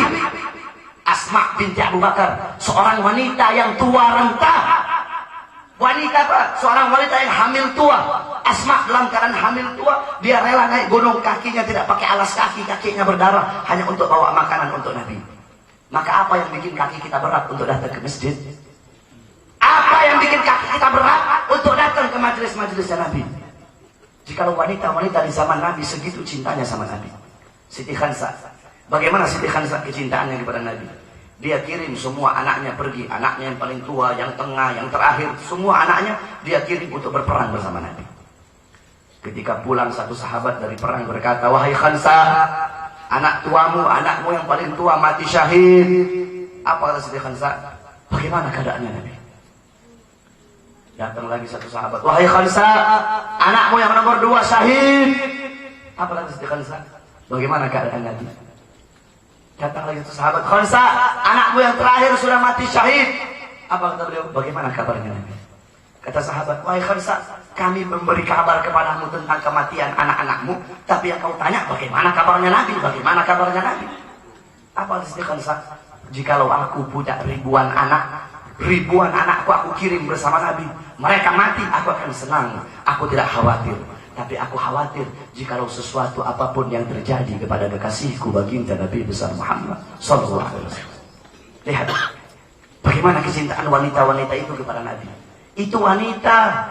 Maka malu kita sebagai laki-laki kalau kita belum korbankan apa-apa untuk baginda Nabi besar Muhammad sallallahu alaihi wasallam. Oleh karena itu saudara-saudara, didiklah anak-anakmu, didik putra-putrimu, didik masyarakatmu untuk mencintai baginda Nabi besar Muhammad sallallahu alaihi wasallam. Sebab bapak-bapak zaman sekarang ini, ya, bapak-bapak zaman sekarang pagi, siang, sore, malam sibuk untuk apa? Cari uang. Pagi, siang, sore, malam sibuk cari uang. Untuk apa? Untuk memberi makan jasmani anak-anaknya, tetapi lupa memberi makan ruhani jiwa dan hati anak-anaknya. Apa makanan jiwa bagi anak-anakmu? Apa makanan hati bagi anak-anakmu? Makanan jiwa, makanan hati bagi anak-anakmu adalah ilmu. Ilmu. Hati 3 hari gak kena ilmu, itu hati mati. Maka tanyakan kepada diri kita sebagai bapak-bapak, telah berapa lama kita menjadi sebab hati anak-anak kita mati? Kau tidak ajar anak-anakmu dengan didikan agama, kau tidak ajar anak-anakmu dengan didikan Islam, kau lebih pentingkan dunianya, kau lebih pentingkan SD-nya, SMP-nya, SMA-nya, universitasnya, doktornya, gelar doktornya, gelar profesornya, gelar insinyurnya, S1-nya, S2-nya, S3-nya, tapi kau lupakan tentang anak-anakmu. Anak-anakmu kenal artis ini, dia kenal riwayat hidup artis ini, tapi sudahkah anak-anak kita mengenal riwayat hidup Nabi Muhammad? Anak-anakmu kenal artis ini, bapaknya ini, kakeknya ini, tapi sudahkah anak-anak kita kenal Nabi Muhammad, bapaknya Nabi, kakeknya Nabi, sampai Nabi Ibrahim alaihissalam? Anak-anakmu berpakaian dengan gaya artis, budaya artis, mengikuti gaya hidup artis, tetapi sudahkah anak-anak kita mengikuti adat, budaya dan ajaran baginda Nabi besar Muhammad? Kenapa? Kau takut anakmu jadi ustaz, kau takut anakmu jadi kiai, kau takut anakmu jadi guru-guru agama, ngerti Quran, ngerti sunnah. Oh beb, saya takut beb, kalau nanti anak saya jadi ustaz, bagaimana masa depannya beb? Kalau anak saya jadi kiai, jadi ahli Quran, masa depannya gimana? Kalau di sini ada orang tua kayak begitu, sentil mulutnya saudara. Orang tua goblok itu, orang tua bodoh itu, soalnya seperti itu. Khawatir masa depan anaknya. Kalau anaknya jadi ustaz, kalau anaknya jadi kiai, khawatir dia masa depannya bagaimana. Saudara-saudara, engkau lebih pilih anakmu kau masukkan ke universitas tinggi. Kau masukkan anakmu ke universitas tinggi. Kau pengen anakmu jadi doktor, kau pengen anakmu jadi profesor, kau pengen anakmu jadi insinyur. Kau takut anakmu lapar kalau jadi kiai, kau takut anakmu susah kalau anakmu jadi kiai, tapi kau tidak takut kalau anakmu buta Al-Quran. Kau tidak takut kalau anakmu buta agama. Saudara-saudara, Habib Salim bin Ahmad bin Jindan. Habib Salim bin Ahmad bin Jindan dari zaman Soekarno, Habib Salim udah bilang. Apa kata Habib Salim? Hei, aku takut nanti besok-besok ke depan ini negara, besok-besok ke depan nanti kalian lihat, kata Habib Salim. Habib Salim ngomong puluhan tahun yang lalu di Surabaya, zaman Soekarno. Habib Salim bin Jindan udah bilang, nanti kalian lihat ke depan anak-anak muda Indonesia, jikalau orang tuanya tidak pernah didik dengan didikan pesantren, tidak pernah didik dengan kitab-kitab salaf, tidak pernah didik dengan kitab-kitab as-salafus saleh, orang tuanya lebih memilih memasukkan mereka ke universitas-universitas tinggi, nanti mereka tidak akan percaya kepada Tuhan yang tidak mereka lihat. Mereka tidak akan percaya kalau Al-Quran Allah turunkan untuk Nabi Muhammad. Betul yang terjadi, saudara-saudara. UIN, lihat kemarin Universitas UIN. UIN, lihat yang terjadi betul. Kata-kata Habib Salim tidak meleset. UIN bikin poster ke daerah kawasan tidak bertuhan. Tuhan membusuk, anjing hu akbar. Lihat, anak-anak itu anak-anak kita, bukan orang Kristen itu, anak Islam yang berkata seperti itu. Tidak percaya kepada Tuhan yang tidak mereka lihat. Kenapa? Orang tua lebih sibuk ngurusin anak dengan didikan dunia, lebih senang anaknya jadi dokter, akhirnya jadi dokter keblinger, akhirnya jadi profesornya goblok, tidak belajar kitab-kitab as-salafus saleh. Udah dibilangin, man arada taqaddam fa 'alaiha bi kutubil mutaqaddimin, wa man arada ta'akhkhar fa 'alaiha bil kutubil mutaakhirin. Siapa yang ingin maju, siapa yang ingin maju dalam urusan dunia, dalam urusan agama, dalam urusan syariat, dalam urusan apapun, maka hendaknya dia memakai kitab-kitab terdahulu, yaitu kitab-kitab para as-salafus saleh. Dan barang siapa yang ingin terbelakang, kau pengen terbelakang, kau pengen mundur, maka jikalau engkau memakai kitab-kitab yang sekarang, maka engkau akan terbelakang. Kalau kau ingin maju, maka kau harus pakai kitab-kitab terdahulu. Kitab-kitab siapa? Kitab-kitab para as-salafus saleh. Saudara-saudara, terjadi apa yang dikatakan. Karena kenapa? Kita sebagai orang tua lebih sibuk dengan urusan dunia. Kita pengen anak kita jadi dokter, pengen anak kita jadi profesor, tapi kita tidak didik dengan didikan para as-salafus saleh. Begitu juga ibu-ibunya. Ini ibu-ibu zaman sekarang, kalau mereka jaga, mereka punya harta. Ibu-ibu semua ini jaga, mereka punya harta. Ibu-ibu jaga, ibu-ibu punya emas. Ibu-ibu jaga permatanya. Ibu-ibu jaga uangnya, rupiahnya dijaga, make upnya dijaga. Tapi ibu-ibu tidak menjaga anak-anak perempuan kalian. Kalian biarkan anak-anak perempuan kalian malam berjalan, saudara-saudara. Kalian tahu, ibu-ibu sekarang mereka tahu di mana letak kursi, di mana letak kuenya, di mana letak gelasnya. Kalian tahu di mana letak dapur kalian, tapi kalian tidak tahu di mana letak anak perempuan kalian ketika malam. Kalian biarkan anak-anak perempuan kalian berjalan dengan laki-laki yang bukan muhrim. Kalian biarkan anak-anak perempuan kalian membuka aurat. Kalian biarkan anak-anak perempuan kalian telanjang. Kalian biarkan anak-anak perempuan kalian memakai pakaian musuh-musuhnya Sayyidatuna Fatimah. Padahal seorang ibu madrasatil ula, ibu pendidik pertama bagi seorang anak. Jikalau ibunya tidak bisa mendidik anaknya dengan didikan agama, maka alamat anak itu bakal rusak, saudara-saudara. Saudara-saudara sekalian yang dimuliakan oleh Allah. Bagaimana wanita-wanita di Hadramut? Bagaimana wanita-wanita di Yaman? Kita nggak usah heran. Kenapa kok Yaman jadi buminya para aulia? Yaman melahirkan para wali, melahirkan para ulama, melahirkan orang-orang soleh. Kita tidak usah heran. Kenapa? Itu tidak terlepas dari bagaimana kehidupan wanita-wanita di sana.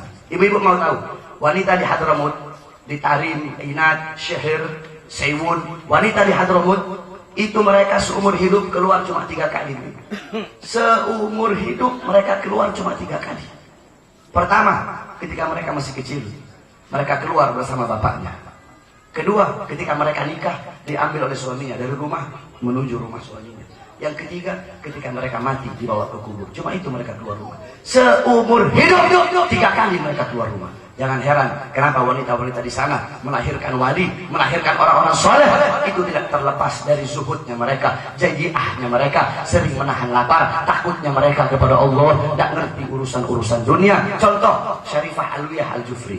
Syarifah Alwiyah Al-Jufri, beliau adalah seorang wanita yang solehah, seorang wanita yang melahirkan seorang anak yang menjadi manusia yang paling dicintai oleh Nabi Muhammad di zaman beliau. Siapa anaknya? Al-Habib Ali bin Muhammad Al-Habsyi. Habib Ali bin Muhammad Al-Habsyi, pengarang Maulid Simtudurar, pengarang Mafatihus Sa'adah, pengarang Futuhat Al-Arsyiyah. Ini Habib Ali bin Muhammad Al-Habsyi. Di zaman beliau ada seorang wali bermimpi berjumpa dengan Rasul. Dia nanya, ya Rasulullah, siapa manusia yang paling kau cintai di zaman ini ya Rasulullah? Kata Rasulullah, yang paling aku cintai adalah Ali bin Muhammad Al-Habsyi. Habib Ali setiap pengajian beliau, Rasulullah fi yamini wa Khalilullah Ibrahim fi yasiri. Sekarang Nabi Muhammad sudah hadir, duduk di sebelah kananku. Nabi Ibrahim sudah hadir, duduk di sebelah kiriku. Ayo kita mulai majelis ini. Habib Ali tidak akan mulai pengajiannya kalau ruhnya Nabi belum hadir di situ, saudara. Ini tidak terlepas dari ibunya beliau. Bagaimana ibu beliau mendidik beliau? Ketika Habib Ali masih berumur 6 tahun. Ibu-ibu dengarkan ini. Ketika Habib Ali masih berumur 6 tahun, ibunya panggil Ali, sini Ali. Ali pengen ridhonya Umi. Ali pengen ridhonya Umi. Kata Habib Ali, iya Umi, Ali pengen ridhonya Umi. Kata Uminya, kalau Ali pengen apa ridhonya Umi, Ali harus berjumpa dengan kakeknya Ali, yaitu Nabi Muhammad. Ali harus berjumpa dengan Nabi Muhammad, baru dapat ridhonya Umi. Keluar Habib Ali dari rumah, gimana caranya biar bisa mimpi ketemu Nabi? Datang ke ustaz-ustaz, ke syekh-syekh beliau. Kata syekh-syekhnya, Ali, ente gak bakal bisa mimpi Nabi kalau ente tidak cinta kepada Nabi. Ente gak bisa cinta kalau ente gak kenal, dan ente gak bisa kenal kalau ente tidak pernah belajar tentang sirah dan tarikhnya beliau. Habib Ali mulai ambil kitab sirah, kitab tarikh, belajar sejarahnya Nabi. Sampai beliau umur 10 tahun, beliau bermimpi berjumpa dengan Nabi Muhammad. Ketika beliau sudah mimpi, datang ke Umi beliau. Umi, Ali sudah ketemu dengan Nabi. Kata uminya, Ali, ente ketemu di mana? Ali ketemu di mimpi Umi. Oh sana, pergi sana. Bukan, ente bukan anaknya Umi, sana pergi. Kalau cuma ketemu di mimpi, ente bukan anaknya Umi. Kalau ketemu langsung, baru ente anaknya Umi. Baru Umi ridho. Lihat, bagaimana seorang ibu mendidik anaknya seperti itu, saudara-saudara. Harus ketemu langsung, gak boleh kalau cuma ketemu dalam mimpi. Sampai bertahun-tahun, tidak ada yang Habib Ali minta, cuma satu. Ya Allah, aku ingin berjumpa dengan Nabi dalam keadaan sadar. Akhirnya satu waktu ketika tengah malam beliau sedang munajat. Akhirnya beliau dari belakang ada yang memanggil. Ali, lihatlah ke belakang wahai Ali. Ketika Habib Ali nengok ke belakang, Rasulullah SAW dalam keadaan sadar, saudara-saudara. Kata Rasulullah, Ali, aku ada di pandangan mata dohirmu wahai Ali. Katakan kepada umimu, aku menunggu umimu di sini. Itu Habib Ali habis ketemu langsung dengan Nabi. Beliau tidak bisa berjalan, ngerangkak, nggak kuat lagi berjalan, nggak kuat jalan Habib Ali. Beliau merangkak ke kamar ibunya. Ketika sampai ke kamar ibunya, beliau berkata, Umi, Ali sudah ketemu dengan Nabi. Di mana? Langsung dari pandangan mata dohir. Apa kata uminya? Nah, ini baru anaknya Umi. Sekarang Umi ridho kepada Ali. Itu seorang ibu mendidik anaknya. Syekh Ibrahim Al-Madbuli. Syekh Ibrahim Al-Madbuli datang ke uminya. Umi, Ibrahim kemarin mimpi ketemu Nabi. Apa kata uminya? Ibrahim, kalau cuma ketemu Nabi lewat mimpi, itu bukan anak laki-laki. Kalau ketemu langsung dengan Nabi, itu baru anak laki-laki. Beberapa hari kemudian datang lagi Syekh Ibrahim Al-Madbuli. Umi, Ibrahim sudah ketemu langsung dengan Nabi dalam keadaan sadar. Apa kata uminya? Nah, ini baru anak laki-laki. Harusnya begitu juga ibu-ibu dalam mendidik anak. Kalau nggak baca Quran, ibu nggak kasih uang jajan. Kamu kalau nggak sholat sunnah rawatib, ibu nggak kasih uang jajan. Kalau nggak baca sholawat 1000 kali, ibu nggak kasih uang jajan. Kalau sholat subuhnya telat, ibu nggak kasih uang jajan. Kamu kalau nggak ngaji safinah, ibu nggak kasih sholat jajan. Apa? Ibu nggak kasih uang jajan. Kamu kalau nggak begini, kalau nggak pakai siwak, ibu nggak kasih uang jajan. Harusnya begitu. Jadi tidak malah dimanjain. Bapak-bapak dan ibu-ibu malah manjain anak-anak laki-lakinya. Kalau anak laki-laki dimanjain pakai NBH, saudara-saudara. Didik anak-anakmu dengan didikan Nabi. Didik anak-anakmu dengan pendidikan Nabi. Kata Rasulullah, Adabani Rabbi fa ahsana ta'dibi. Allah yang mendidikku, Allah yang mengajariku, sehingga sebaik-baik pendidikanku, sebaik-baik ajaran-ajaranku, tidak ada ajaran yang lebih mulia, yang lebih baik, yang lebih bagus selain daripada ajaran Nabi Muhammad.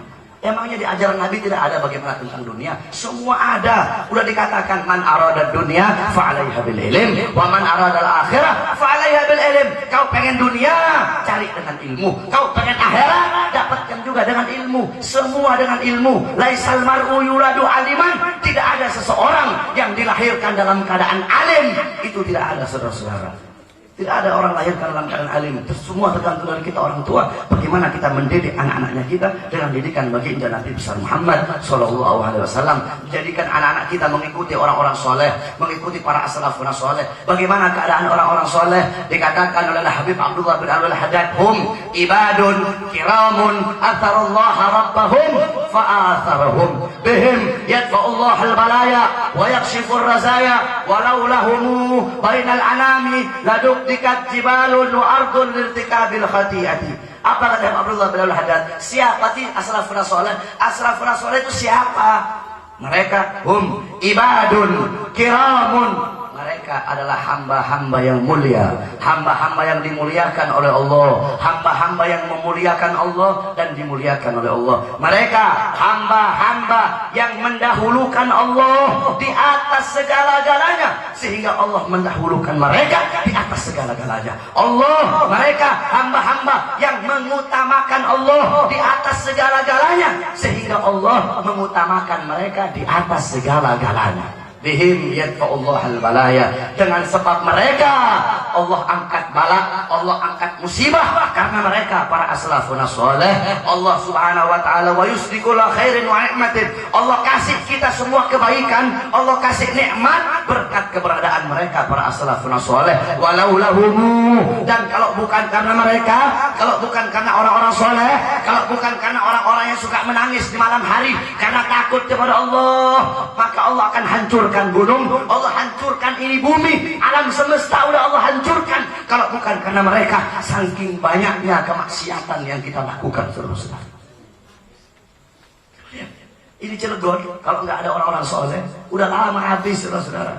Jakarta, kalau bukan karena ada di situ ada Habib Hussein luar Batang, Keramat luar Batang, ada Habib Ahmad bin Al-Haddad, ada Habib Ali bin Abdurrahman Habsyi Kuitang. Cilegon, kalau nggak ada Gunung Santri di Banten ini, kalau nggak ada makam-makam keramat para aulia orang soleh, sudah lama Allah hancurkan ini dunia kalau bukan karena as-salafun saleh. Dikatakan oleh Imam Syafi'i, laula syuyukhul rukka wal bahaim rudda wa atfalul rudda la syubba alaikumul azab al-azab subba. Apa kata Imam Syafi'i? Kalau bukan karena orang tua yang suka sholat di masjid. Sekarang kita lihat, kalau subuh coba kita lihat, yang paling banyak sholat itu orang yang udah tua, yang udah bungkuk, yang udah mau mati, itu yang paling banyak sholat. Yang muda-mudanya tidak ada. Orang tua yang udah mau mati, yang udah mau tanah, itu yang paling banyak sholat di masjid. Nah, kalau bukan karena mereka, orang-orang tua yang suka sujud, yang suka ruku, wal bahaim rudda, kalau bukan karena binatang-binatang ternak yang butuh makan, wa atfalul rudda, dan kalau bukan karena bayi-bayi kecil yang menangis, yang suka yang masih menyusu, Allah udah kasih azab yang sangat besar kepada kita semua ini. Oleh karena itu didik anak-anak kita untuk mengenal orang-orang soleh, mengikuti para as-salafun soleh, didik anak-anak kita untuk berteman dengan mereka. Kata Imam Syafi'i, laula musakhabatul ahyar la mahbabtu baga fi hadhihi dar. Apa kata Imam Syafi'i? Kalau bukan berteman dengan orang-orang soleh, wal munajah bil ashar, dan kalau bukan karena munajat di sepertiga malam, la mahbabtu baga fi hadhihi dar. Aku tidak mau hidup di dunia ini. Tidak ada yang aku senangi kecuali berteman dengan orang-orang soleh dan berteman dengan orang-orang soleh dan munajah di sepertiga malam. Dalam syair yang lain dikatakan,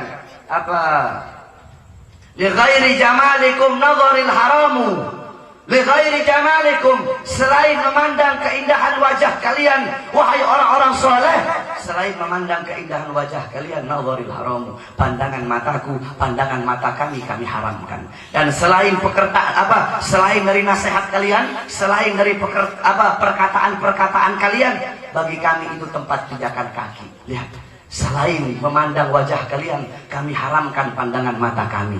Ghairi jamalikum nadharil haramu wa ghairi kalamikum indi kilami. Dan selain daripada perkataan kalian, bagi kami itu cuma tempat pijakan kaki. Nggak kayak anak-anak muda kita sekarang yang dipakai bukan makalah gol Imam Syafi'i, gol Imam Malik, gol fulan, gol imam ini, gol imam ini. Anak-anak muda kita pakai gol Mario Teguh, berkata Mario Teguh. Yang dipakai kata-katanya Mario Teguh, yang dipakai kata-katanya orang barat, yang dipakai yang dijadiin inspirasi orang barat, orang Kristen, orang kafir. Kau pakai, jadikan inspirasi para ulama, para as-salafun saleh, bagaimana hidup mereka, amaliyah mereka, warok mereka, ibadah mereka, taatnya mereka kepada Allah Subhanahu wa taala. Karena mereka orang-orang yang dimuliakan oleh Allah, dan siapa yang memuliakan mereka, siapa yang mencintai mereka akan dicintai juga oleh Allah Subhanahu wa taala. Man tasyabbaha biqaumin fahuwa minhum. Barang siapa yang mengikuti suatu kaum, maka dia sama dengan kaum tersebut. Kalau kita mengikuti beliau-beliau para as-salafun saleh, kita dimuliakan, beliau dimuliakan, kita pun akan dimuliakan oleh Allah Subhanahu wa taala.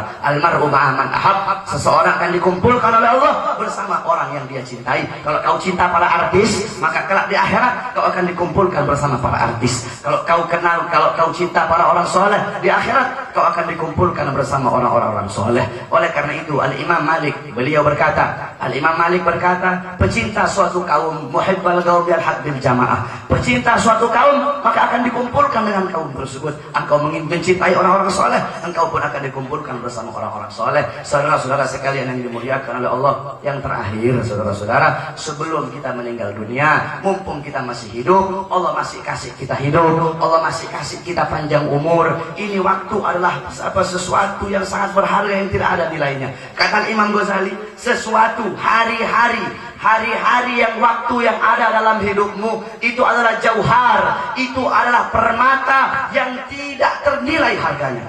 Waktu waktu besok itu bukan milik kita. Waktu kemarin sudah berlalu. Waktu kita kapan? Sekarang ini miliknya kita. Waktu besok bukan miliknya kita.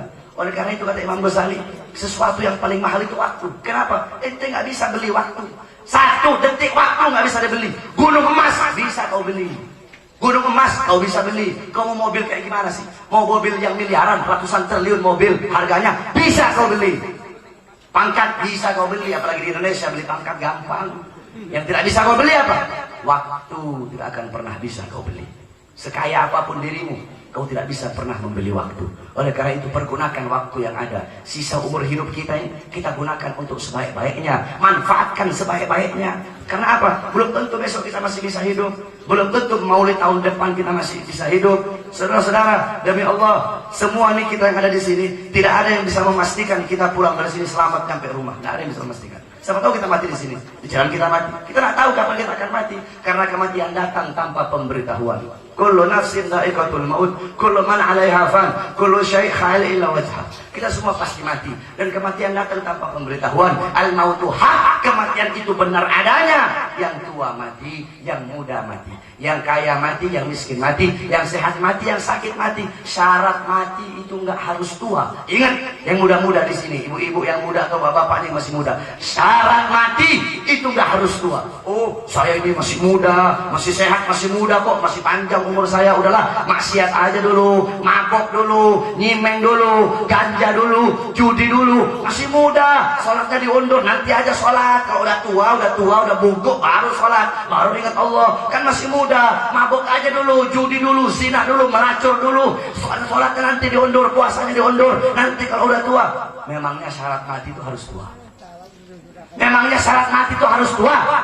Mati nggak kenal tua, nggak kenal muda, mati saudara-saudara. Syarat mati itu nggak harus sakit. Oh, masih sehat kok, udah ntar aja pakai jilbabnya. Kalau udah sakit, kalau udah tua 40 tahun baru pakai jilbab. Sekarang masih muda, masih sehat, pakai rok mini aja dulu. Nanti udah 40 tahun baru tutup aurat. Memangnya syarat mati umur 40 tahun? Memangnya syarat mati kalau udah tua? Memangnya syarat mati itu kalau apa? Kalau sakit? Kata Sayyidina Ali, kalau Allah jahat beribadahlah engkau seakan-akan kau akan mati besok. Andaikan saya dan kalian tahu besok mati, malam ini pasti kita akan gunakan untuk beribadah kepada Allah. Andaikan kita tahu besok mati, nah tidak usah kita panjang angan-angan, oh besok saya masih hidup, besok saya masih hidup. Kita pasti mati. Al-kubur hak, alam kubur itu benar adanya saudara-saudara. Alam kubur itu benar adanya. Dalam kubur kita sendiri, tidak ada teman, tidak ada kawan, tidak ada orang tua menemani anak dalam kubur, tidak ada anak menemani orang tua dalam kubur. Dalam kubur kita sendiri, sepi sunyi, kawan kita, amal-amal yang kita lakukan ketika kita masih hidup. Kita dibangkitkan yaumil ba'ats, Kita dibangkitkan sesuai amal kita masing-masing. Di dunia kau berbuat dosa, di dunia kau matinya su'ul khotimah, Allah bangkitkan muka kita, ada yang seperti anjing, ada yang seperti babi, ada yang seperti iblis. Allah bangkitkan sesuai amal kita masing-masing. Di dunia kau beramal baik, Allah bangkitkan dalam keadaan baik. Yaumil mahsyar, hari yang dimana pada mahsyar matahari berada beberapa jengkal di atas kepala kita, yang dimana panasnya itu matahari setiap detik ditambah panasnya oleh Allah, ditambah 300 tahun panasnya matahari, setiap detik ditambah oleh Allah itu panasnya matahari, panas selama 300 tahun ditambah terus. Detik pertama 300 tahun, nanti naik detik kedua ditambah lagi 300 tahun, sampai para pendosa pada hari itu akan tenggelam dalam lautan keringatnya sendiri. Maka orang-orang yang di dunia mengingat Allah, yang di dunia rindu kepada Allah, yang di dunia taat, pada hari itu amal ibadahnya yang baik akan menjadi payung menaungi dia di saat orang-orang yang lain tenggelam dalam lautan keringatnya sendiri. Yaumil mizan, hari pertimbangan, Allah timpal amal baik amal burukmu. Yaumil hisab, hari perhitungan, Allah hisab, Allah hitung amal baikmu, Allah hitung amal burukmu. Sekecil apapun tidak akan luput dari penjagaan Allah, tidak akan luput dari penglihatan Allah. Allah tidak buta, Allah tidak tuli. Jadi jangan kau main-main dengan Allah. Pada hari itu Allah tanya satu persatu, ustadznya, kiainya, habibnya, pejabatnya, polisinya, tentaranya, pengusahanya, semuanya, pendosanya, semua ditanya satu persatu oleh Allah. Pertama Allah tanya kepada para ulama, wahai para ustadz, wahai para kiai, wahai para habaib, sudahkah kalian taat kepadaku? Sudahkah kalian jadikan aku sebagai tujuan kalian? Sudahkah kalian jadikan aku sebagai maksud kalian? Atau sebaliknya, tujuan kalian perut, tujuan kalian kursi, tujuan kalian jabatan, tujuan kalian partai politik, tujuan kalian ini, tujuan kalian itu, tujuan kalian ini, tujuan kalian bukan aku, kata Allah. Harusnya kalian menghidupkan Islam, tapi ini malah kau cari hidup dalam Islam. Bukannya kau hidupkan dakwah, tapi kau cari hidup dalam dakwah. Bukan kau hidupkan pondok pesantren, tapi kau cari hidup dalam pondok pesantren. Islam, agama, dakwah kau jadikan kedokmu. Islam, dakwah, agama kau jadikan kendaraan untuk memuaskan isi perutmu. Islam, dakwah, agama kau jadikan kendaraan untuk memuaskan hawa nafsu syaitanmu, kata Allah Subhanahu wa taala. Engkau ulama yang sesat, engkau kera-kera bersorban, tempat neraka jahanam. Allah angkat, Allah masukkan ke neraka jahanam. Allah bertanya kepada para pejabat, ditanya oleh Allah, dari RT, RW, lurah, camat, bupati, wali kota, gubernur, menteri, presiden, tentara, polisi, dikumpulkan satu persatu dan ditanya oleh Allah. Pada hari itu Pak Camat nggak punya, sini mana Pak Camatnya? Pak Camat apa Pak Camat? Pak Camat besok nggak punya pangkat, Pak Camat. Tentara besok nggak punya pangkat, tentara besok nggak punya pangkat, presiden besok tidak, di hari itu tidak punya pangkat. Yang punya pangkat cuma Allah Subhanahu wa taala pada hari itu. Allah tanya nanti Pak Camatnya ini besok ditanya sama Allah, dari RT, RW, lurah, camat, bupati, wali kota, gubernur, presiden, ditanya oleh Allah Subhanahu wa taala, wahai para pejabat, sudahkah kalian insaf? Sudahkah kalian adil? Sudahkah kalian kenyang? Rakyat pun kenyang. Sudahkah kalian senang? Rakyat pun senang. Sudahkah kalian ajarkan rakyat Al-Quran? Kalian ajarkan rakyat agama? Kalian ajarkan rakyat syariat? Kalian ajarkan rakyat tentang Al-Quran? Atau sebaliknya, kau biarkan rakyatmu tersesat, kau biarkan rakyatmu bodoh, kau biarkan rakyatmu menyimpang, kau biarkan rakyatmu tenggelam dalam lautan kesaliban, lautan kemaksiatan. Engkau bohongi rakyat, kau tipu rakyat, kau hidup senang, kau hidup kaya, kau hidup makmur, rakyatmu mati kelaparan, rakyatmu susah, rakyatmu mati, rakyatmu sakit, kau biarkan kau punya rakyat, kau tidak peduli kepada rakyat, kata Allah. Kalian pejabat-pejabat sesat, pejabat-pejabat zalim, kalian kera-kera berdasi, kera-kera berjas, kata Allah Subhanahu wa taala. Pada hari itu pejabat, Pak Camat nggak bisa jawab pada hari itu, diem nanti pada hari itu Pak Camatnya. Allah tanya satu persatu, saudara-saudara. Sebab Pak Camat ya, Pak Camat mau tahu, Pak Camat, pejabat sekarang ini butuh sama rakyat kalau ada maunya, Pak Camat. Pak Lurah, Pak Camat, pejabat sekarang butuh sama rakyat kalau ada maunya baru butuh. Dari RT sampai presiden, iya kan? Mereka butuh sama kalian kalau ada maunya.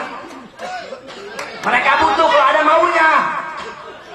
Kalau maunya udah tercapai, maksudnya tercapai, udah. Dia tinggalkan umat, dia tinggalkan masjid, dia tinggalkan rakyat. Nggak butuh lagi sama kalian. Pejabat-pejabat kita sekarang munafik. Pejabat sekarang banyak bohongnya. Udahlah, nggak usah munafik-munafikan. Pejabat sekarang banyak korupsi dari presiden. Semua korupsi, saudara.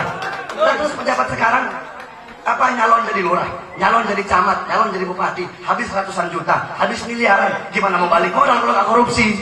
Iya kan? Jadi udahlah, korupsi jadi adat, jadi kebiasaan. Ini Indonesia. Kamu mau tahu negeri kita Indonesia? Pejabat yang benar disingkirkan. Pejabat kalau benar, pejabat kalau baik, pejabat kalau adil disingkirkan. Yang diambil pejabat-pejabat yang rusak. Kemarin Kapolda NTT, itu Kapolda NTT, dia ada anggota DPR, ada satu anggota DPR dari fraksi PDI. Ini anggota fraksi PDI. Ini Cina satu ini Cina bangsat, ya, ini anggota DPR bangsat ini. Dia punya apa? Dia punya gudang miras, dia punya usaha miras, saudara-saudara. Akhirnya Kapolda NTT ketika malam tahun baru dia razia itu miras, dia razia karena pengen bersih agar tidak menjadi sampah masyarakat.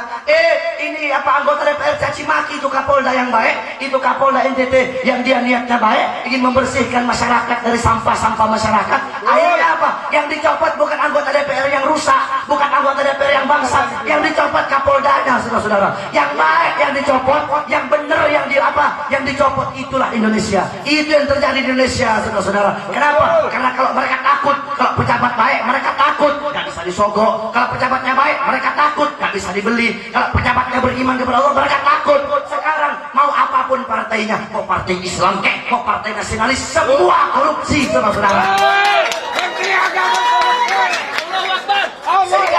Islam ingin kedok, Islam ingin kedok. Walau kiainya, ustadznya jadi kiai partai. Yang satu kiai Golkar, yang satu kiai PDI, yang satu kiai PKB, yang satu kiai Demokrat, yang satu kiai PKS, saudara-saudara. Islam cuma dibikin kedok, Islam cuma dibikin kedok aja, saudara-saudara. Oleh karena itu para pejabat takutlah kepada Allah. Para pejabat jadi pejabat yang baik, jadi pejabat yang beriman kepada Allah. Nanti di hari itu semua para pejabat dimintai pertanggungjawaban. Tapi tenang bapak-bapak pejabat, tenang, karena yang pertama kali dicemplungkan ke neraka ulama yang sesat. Ulamanya dulu, ulama yang tidak benar itu yang dimasukkan ke neraka. Sebab kenapa? Al Imam Ghazali katakan dalam kitab Ihya Ulumuddin, Imam Ghazali katakan kerusakan rakyat, perhatikan, kerusakan rakyat disebabkan rusaknya pejabat, kerusakan pejabat disebabkan kerusakan ulama, kerusakan ulama disebabkan oleh cinta dunia. Jadi pejabatnya nggak salah, yang lebih salah ulama yang membiarkan pejabat yang salah. Ini ulama yang lebih parah, saudara-saudara. Jadi ingat, kesalahan rakyat, kerusakan rakyat disebabkan kerusakan pejabat. Kerusakan pejabat disebabkan kerusakan ulama, kerusakan ulama disebabkan cinta dunia.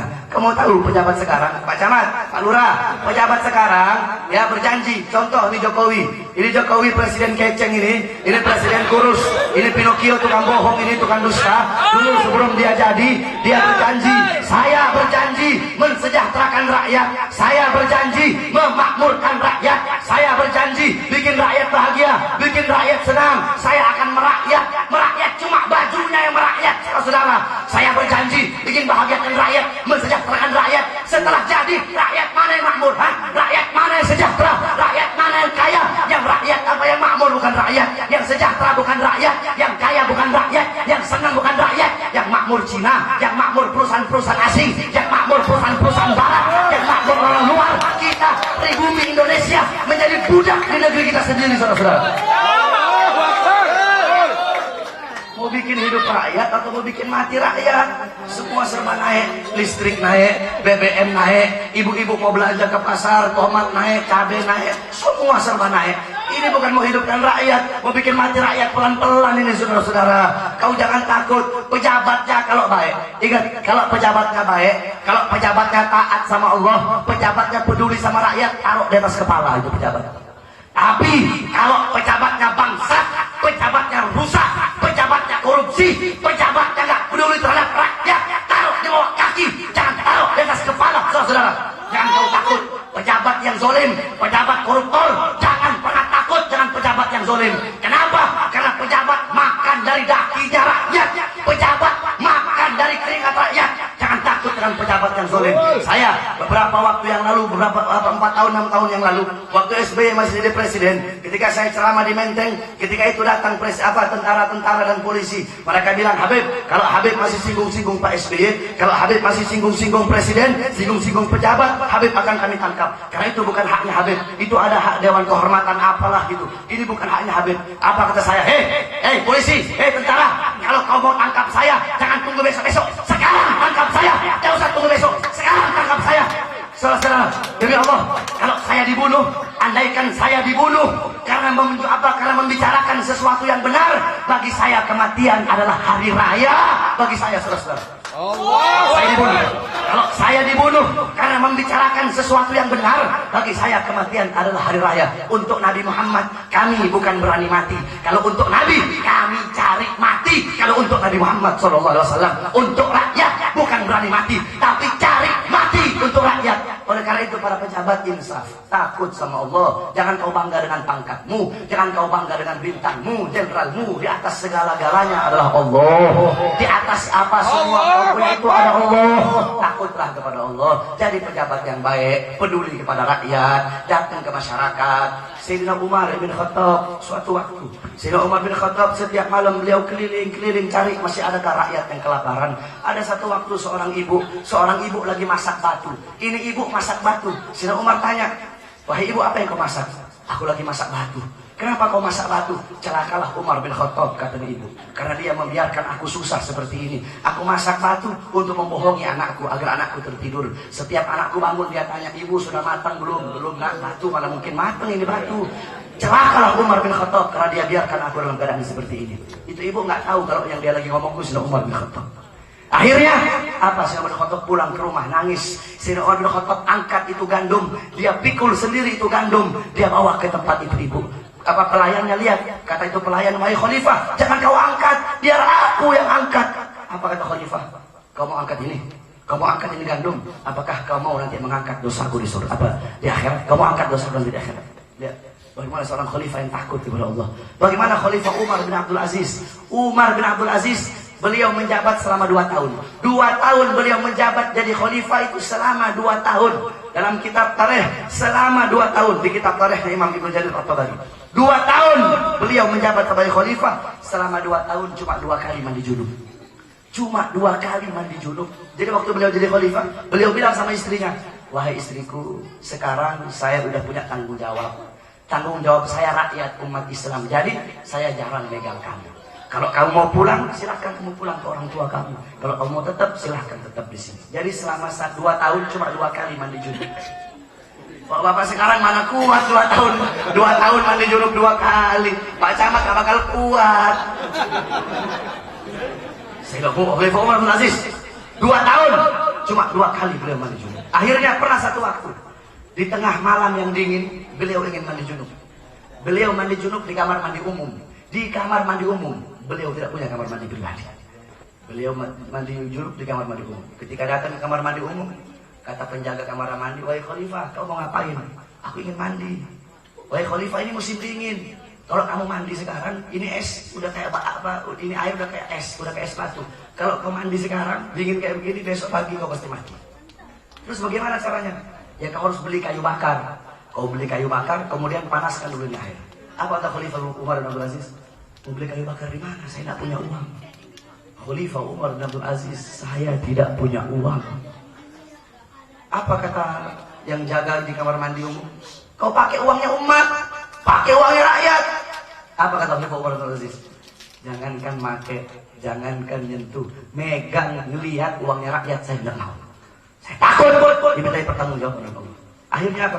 Khalifah Umar bin Abdul Aziz, beliau pinjam uangnya itu yang jaga kamar mandi. Dipinjam uangnya. Khalifah Umar bin Abdul Aziz, uang tidak punya. Pejabat sekarang RW udah punya mobil. Lurah punya mobil. Camat punya mobil. Bupati punya mobil. Khalifah Umar bin Abdul Aziz. Terus pernah, kalau ada pejabat di sini dengarkan cerita ini jadi iktibar, jadi pelajaran ini cerita ini. Kalau ada pejabat di sini dengarkan ini jadi iktibar, jadi pelajaran. Khalifah Umar bin Abdul Aziz, beliau punya gubernur, Pak Camat, Pak Lurah. Beliau punya gubernur, diundang semua gubernur-gubernur ke rumahnya. Ketika diundang ke rumahnya, beliau tanya satu persatu, bagaimana keadaan rakyat? bagaimana Al-Quran, bagaimana penyebaran Quran, bagaimana didikan masyarakat. Satu persatu jawab. Setelah mereka jawab, gantian gubernur-gubernur yang nanya, wahai khalifah, bagaimana keadaanmu? Wahai khalifah, bagaimana keadaan istrimu, anak-anakmu?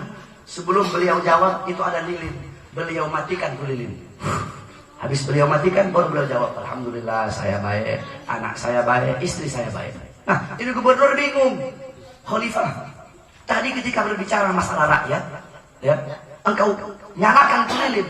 Tapi ketika engkau berbicara masalah pribadi, engkau matikan itu lilin. Ada apa ini? Apa kata Khalifah Umar bin Abdul Aziz? Apa Pak Camat? Kata Khalifah Umar. Katanya begini. Ini lilin punyanya rakyat, bukan punya aku. Ini lilin punya rakyat. Sehingga ketika kita membicarakan masalah rakyat, maka hak dari lilin ini untuk nyala ketika berbicara masalah rakyat. Tapi ketika kau bertanya masalah pribadi, bukan hak dari lilin ini untuk menyala ketika aku menjawab pertanyaan pribadiku. Karena aku takut dimintai pertanggungjawaban oleh Allah nanti di akhirat, karena aku menyalakan lilin milik rakyat untuk menjawab pertanyaan pribadiku. Nyalanya lilin takut dikorupsi. Nyalanya lilin, bukan lilinnya. Nyalanya lilin takut dikorupsi. Ini pejabat sekarang jalan dikorupsi.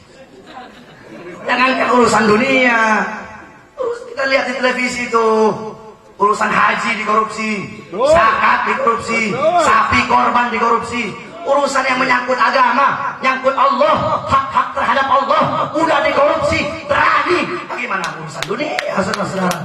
Oleh karena itu, jadi pejabat yang baik, jadi pejabat yang zolim, jadi pejabat yang insaf. Kalau salah, mau disalahkan, terima kesalahan. Sayyidina Ali bin Abi Thalib, Sayyidina Umar bin Khattab, beliau ini orang-orang yang maksum. Sayyidina Umar bin Khattab, Sayyidina Ali kalau wajah, para sahabat yang dijamin surga oleh Allah. Mereka ketika salah, mereka mau disalahkan. Nah, ini pejabat-pejabat sekarang kalau ditegur malah galakan dia. Kalau ditegur sama para ustadz, sama para kiai-kiai yang ada di sini, nurut yang insaf. Saya ini salah apa? Saya ini punya kesalahan apa? Kurang saya ini apa kepada rakyat? Harusnya seperti itu pejabat-pejabat. Jangan kayak Jokowi, dikritik sedikit, bikin kepres keputusan presiden, penjara bagi orang yang macam-macam sama presiden, penjara setan kamu penjara. Yang macam-macam sama rakyat. Pejabat bukan yang punya kekuasaan di negara Indonesia, rakyat yang punya kekuasaan, bukan pejabat yang punya kekuasaan. Yang naikkan pejabat rakyat, yang bisa turunkan pejabat juga rakyat, saudara-saudara. Oleh karena itu para pejabat takut sama Allah, sebagaimana takutnya para pejabat-pejabat terdahulu kepada Allah Subhanahu wa taala. Yang terakhir, wasiat saya bagi para ulama, para ustadz atau para kiai yang ada di sini, jangan pernah berhenti untuk mengajarkan kepada umat tentang kitab-kitab Al-Imam Ghazali, terutama kitab Ihya Ulumuddin.